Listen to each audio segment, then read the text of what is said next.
Bonjour à toutes et bonjour à tous. Aujourd'hui, nous allons aborder un sujet très polémique, à savoir ni wokiste ni facho.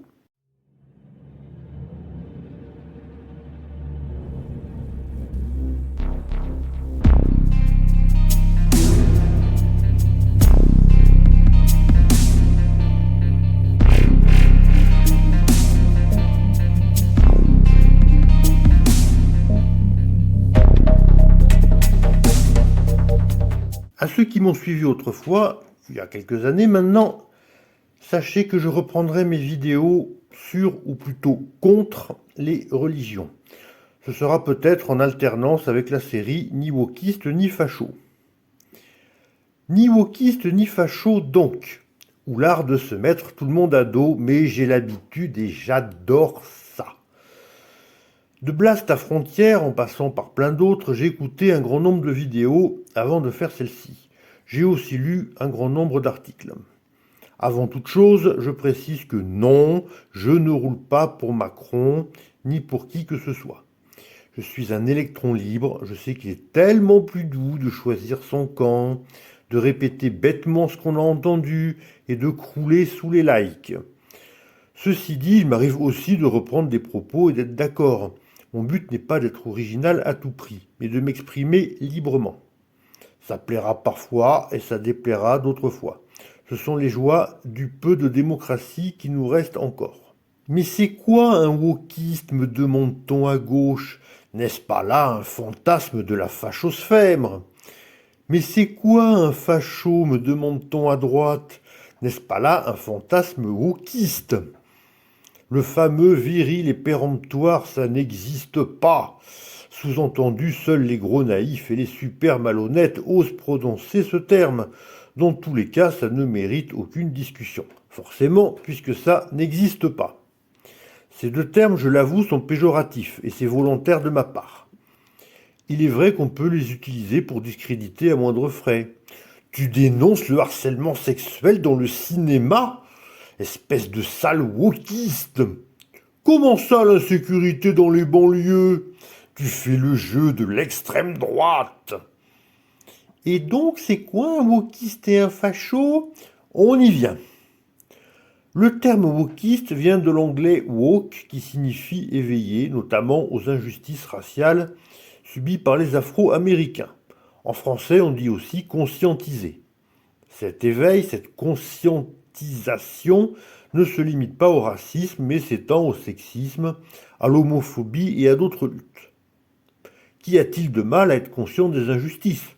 Rien en apparence, si ce n'est la façon dont ces sujets sont traités. Le wokisme est la défense stérile, amalgamique, manichéenne, simpliste et dogmatique des dominés contre les dominants, supposait-elle. Si certaines plaintes sont légitimes, elles se transforment hélas très vite en discours strictement négatifs, en dénonciations permanentes, en recherche de petites bêtes qui n'aboutissent qu'au ressentiment perpétuel sans le moindre espoir à l'horizon. C'est ce que l'on appelle le syndrome de Calimero. Un individu seul souffrant de ce syndrome aurait besoin d'écoute et d'aide pour sortir de son état. Mais lorsque nous avons affaire à une armée de Calimero qui encourage les plaintes stériles, perpétuelles, y compris les plus exagérées, c'est une autre histoire. La faiblesse est présentée comme une vertu. Toute non-faiblesse sera culpabilisée. Je souffre donc je suis. Tu ne souffres pas. Tu n'es qu'un horrible privilégié exploiteur. J'appelle cela le sophisme de la personne qui pleure, mieux connu sous les termes ad misericordiam et bouclier victimaire. Il s'agit, en inspirant la pitié, de bloquer toute critique ou discussion rationnelle, même si la victime tient des propos discutables. On parle aussi de chantage moral, de pitié accusatrice. Plus grave encore sont les amalgames, les généralisations, le rejet de l'individuation. Je fais partie d'un groupe qui souffre. Bien que je ne souffre pas personnellement, je suis une victime. Tu fais partie d'un groupe où certains sont coupables. Tu es coupable, même si tu n'as rien à te reprocher en tant qu'individu. Les femmes vs les hommes, les homos vs les hétéros, les trans vs les cis, en particulier s'ils ont osé parler de la différence biologique entre hommes et femmes, les handicapés vs les valides, les pauvres vs les riches, quoique ce soit presque ringard chez certains néo-progressistes. Les non-blancs vs les blancs, avec étrange ignorance des asiatiques, les musulmans vs les non-musulmans, en particulier les athées, les juifs et les chrétiens, bouddhistes et hindouistes restant hors radar. Sans oublier le grand sujet du moment, les gentilles musulmanes voilées vs les monstrueux laïcards. Si certaines des catégories de ma liste sont actuelles, cette grille de lecture de la société ne l'est sans doute pas. On peut sûrement la retrouver dans l'Antiquité et tout au long de l'histoire. Donner toujours raison aux dominés, ou présumés tels, est une philosophie qui n'a rien de nouveau. La comparaison avec d'autres courants serait très passionnante, mais faute de temps et de connaissances approfondies, je me contente de l'évoquer. Les wokistes, bien que peu se revendiquent, ont un côté naïf, et on serait tenté de les trouver sympathiques. Sans doute que beaucoup ont de bonnes intentions. Je suis tout à fait d'accord pour lutter contre le sexisme, le racisme, l'homophobie et les injustices en général. Sauf que les wokistes sont persuadés que toute personne dominée rêve d'un monde meilleur. Or, un dominé peut être aussi égalitariste qu'une équipe de foot menée 1-0. Ils sont tellement obnubilés par la défense des dominés qu'ils sont capables de s'allier avec des sexistes, des racistes, des homophobes, des intégristes religieux, si ceux-ci font partie des dominés, donc des gentils. Seul le sexisme, le racisme, l'homophobie, l'intégrisme religieux d'un occidental est à combattre. Il serait exagéré de dire que le reste est approuvé, mais on va au mieux l'ignorer, au pire traiter de raciste quiconque l'aura dénoncé. Qu'est-ce qu'un facho ? Comme beaucoup de termes finissant par O, c'est péjoratif. En même temps, traiter quelqu'un de facho est moins accusateur que de le traiter de fasciste. En effet, le fascisme renvoie au dictateur Mussolini, dont l'emblème était le faisceau.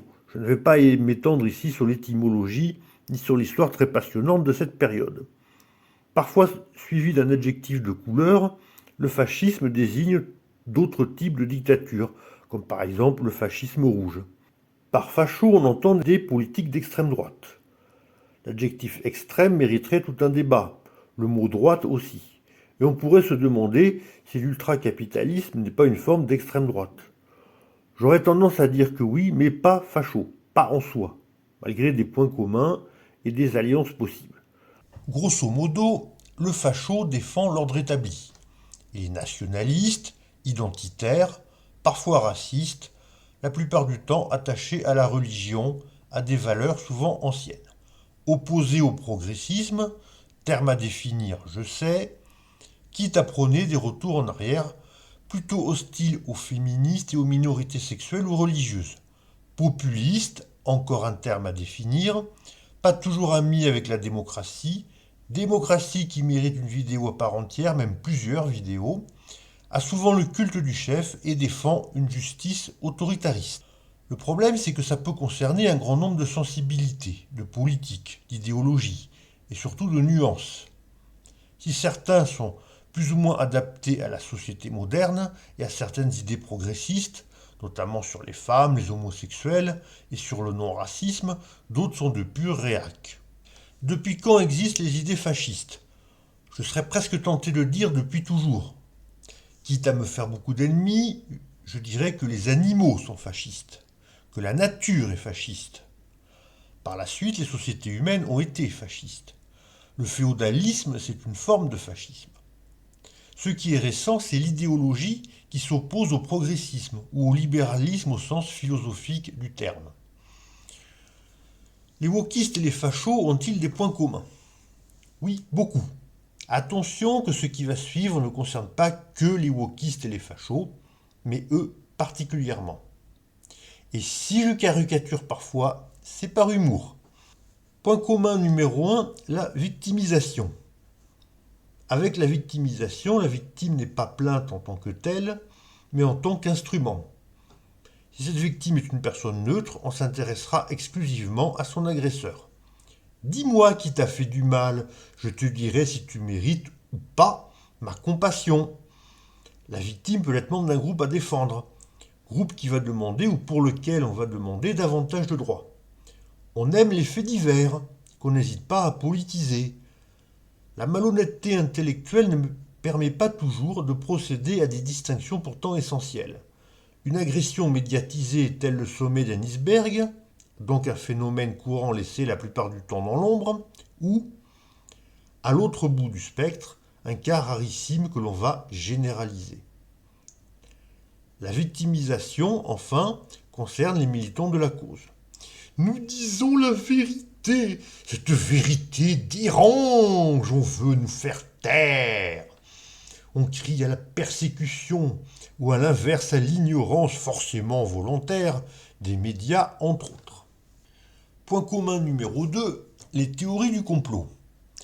Qui dit théorie du complot pense à un documentaire comme Loose Change qui accusait le gouvernement George Bush Jr. d'avoir organisé les attentats de 2001 à New York. Plus tard, lors des attentats de janvier et novembre 2015, ce fut François Hollande qui se trouva dans le viseur des conspis. Je vous épargne la Terre plate et Brigitte Macron qui serait un homme. On pense plutôt dans ces cas-là à des groupes d'extrême droite, qui soit y croient, soit veulent déstabiliser la démocratie en semant le doute dans les esprits. Ça ne veut pas dire qu'ils sont tous d'extrême droite, ni que toute l'extrême droite approuve ces théories. On pense moins souvent à la gauche, et pourtant, les violences systémiques, le racisme d'État, hommes et femmes qui seraient des constructions sociales, notamment pour enrichir le capitalisme, sont des idées complotistes. Je sais qu'il est plus délicat de critiquer une analyse sociologique que des théories délirantes.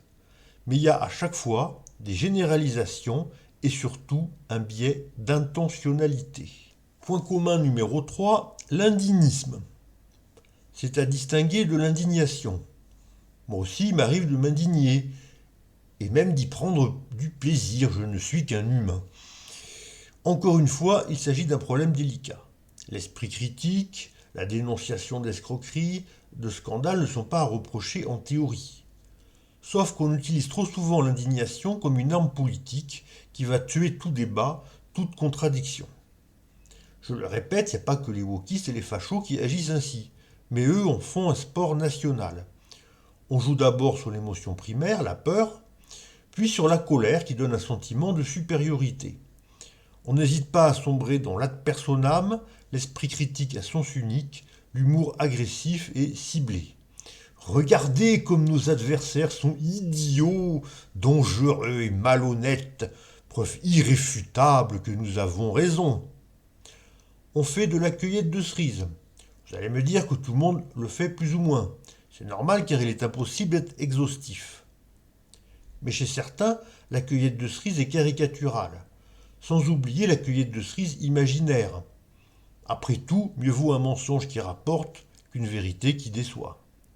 On use et on abuse des slogans, ces quelques mots bien trouvés qu'on va répéter en boucle. On abuse des images chocs, des chiffres qui font peur. Encore une fois, qu'importe que ces chiffres, images et phrases toutes faites soient du vrai, du faux, du vrai mais décontextualisé, ces arguments péremptoires, entre guillemets, seront assénés et vont remplacer le débat et anesthésier toute réflexion. Point commun numéro 4, la monocausalité, l'ennemi principal. Qui est responsable de tous les maux de l'humanité ? Pour les uns, ce sera le blanc mâle hétéro, allié au grand capital, aux bourgeois et aux fachos. Pour d'autres, l'étranger, le musulman, les wokistes et autres gauchistes, tous alliés.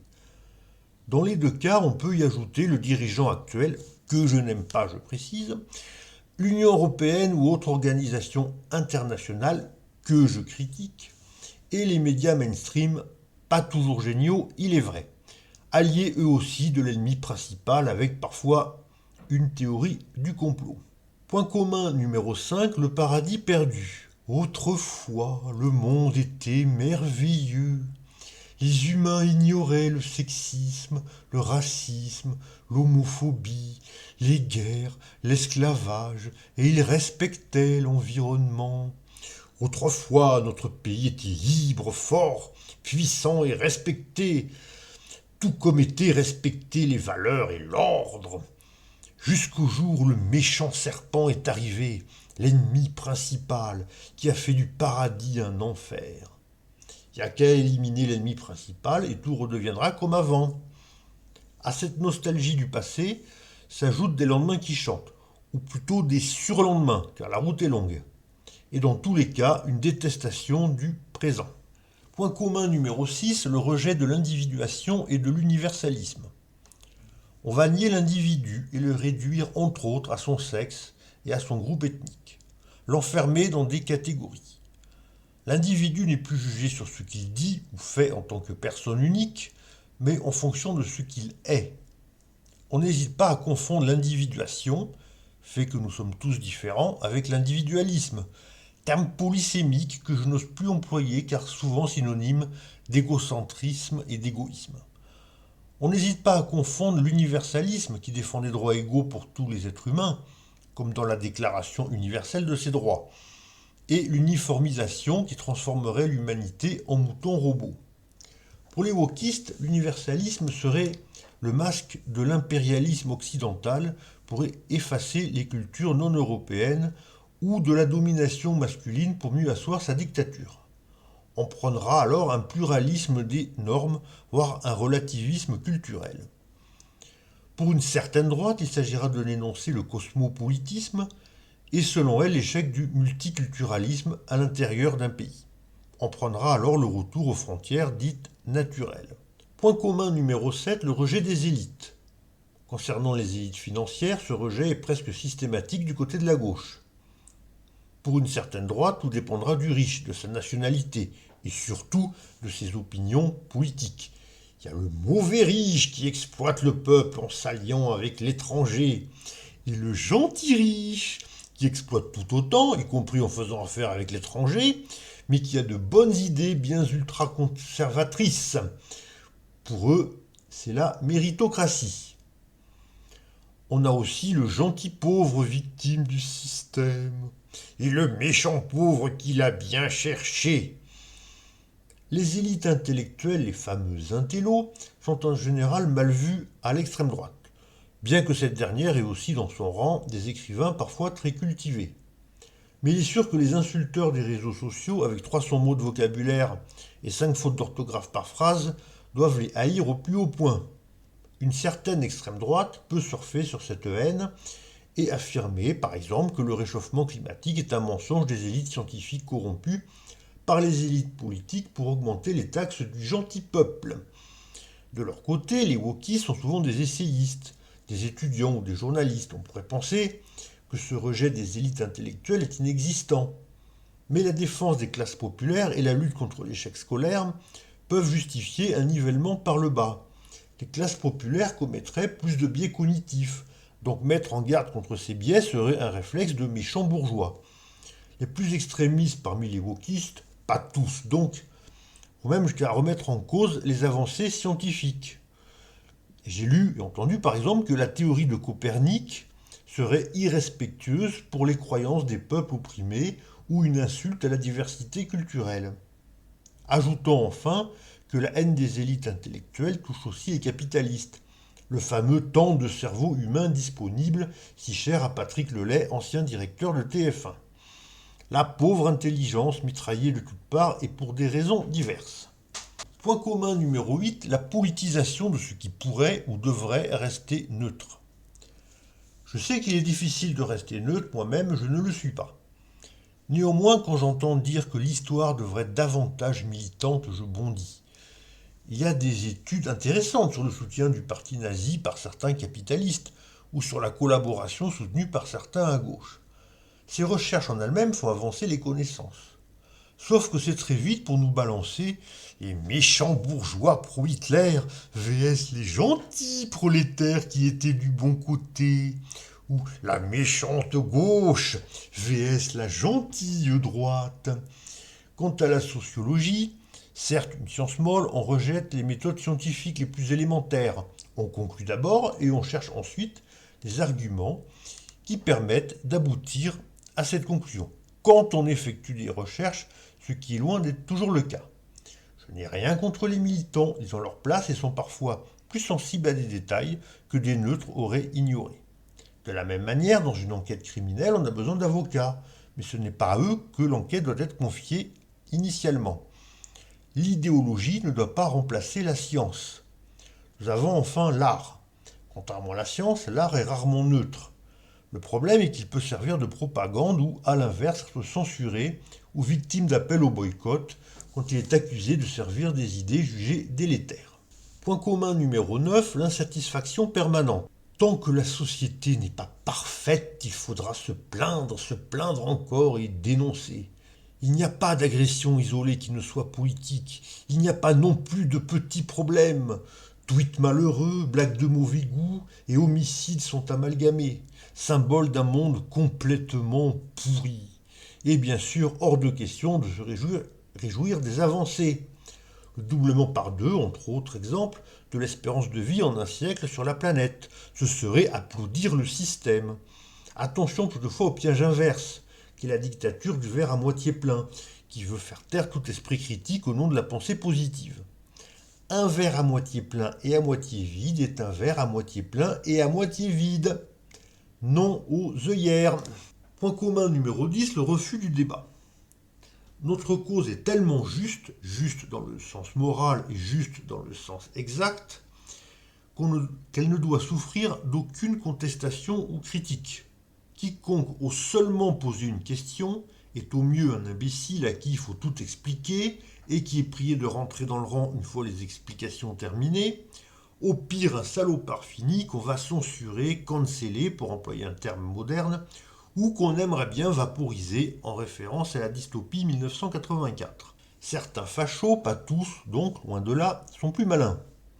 La vitrine est plutôt accueillante, elle est dédiabolisée.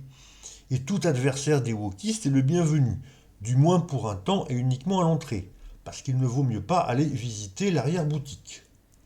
C'est ainsi qu'on peut être homophobe le lundi et recevoir le mardi un militant homo, victime d'insultes islamistes et traité de raciste par une certaine gauche. Les wokistes sont plus francs, la vitrine ressemble en tout point à l'arrière-boutique, et on n'entre pas dans le magasin sans avoir présenté sa carte de pensée correcte. Même les tranchus sont acceptés au compte-gouttes.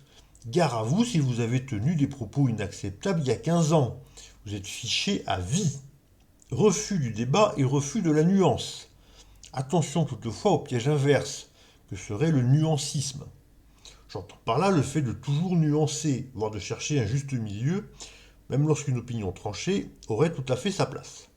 Je considère néanmoins que sur les problèmes de société, les explications sont complexes et méritent mieux qu'un nous gentil, eux méchants. Voilà, il y aurait probablement plein d'autres points communs à voir, mais je me suis contenté de ces 10. Quelques précisions avant de finir. Ni wokiste ni facho ne signifie pas se fermer. Déjà, je reprends ce que j'avais dit au début, à savoir que ces termes sont péjoratifs et surtout subjectifs. Et même si je juge certains propos wokistes ou fachos, je peux les écouter. Pas tous, non, il y en a des super nuls. Mais il peut m'arriver d'être d'accord en partie, d'accord sur les questions soulevées, mais pas sur les conclusions, ou être en complet désaccord, mais avoir trouvé les propos instructifs, pour mieux comprendre un fonctionnement de pensée ou pour mieux prendre mes distances. Sur ce, je vous dis à une prochaine fois, et d'ici là, portez-vous bien.